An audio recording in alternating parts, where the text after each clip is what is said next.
Kung hindi nyo pa nasubukan si Hikari sunscreen natin, ito pa yung ultra white, tone adapt na po siya. Yan, subukan nyo na guys, 'di ba? Nakita nyo naman na nagte-trend siya ngayon.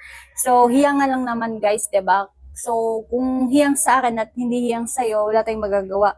So, ako kasi hiyang sa akin to, nakita nyo naman. Panglima ko na ito, natapon ko lang yung dalawa kong ganitong sunscreen. So, pinapakita ko sa inyo na talagang ginagamit ko siya.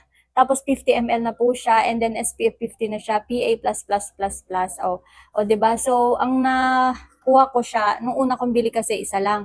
So ngayon buy one take one po yung aking check out. So kung gusto mong subukan to, maganda yung lapat niya sa face ha. Tapos ganito yung kanyang atake, papakita ko sa inyo. Kasi nakapaglagay na ako sa mukha eh. So ganun siya, nagto-tone adapt talaga siya guys. Tapos after, para siyang may pagka glass skin ng effect. Ayan, kita nyo naman, wala, ito meron. So subukan nyo na yung ating Hikari sunscreen. Lalo na kung ano to, free shipping, 'di ba? So i-go mo na kung pasok sa budget. Thank you.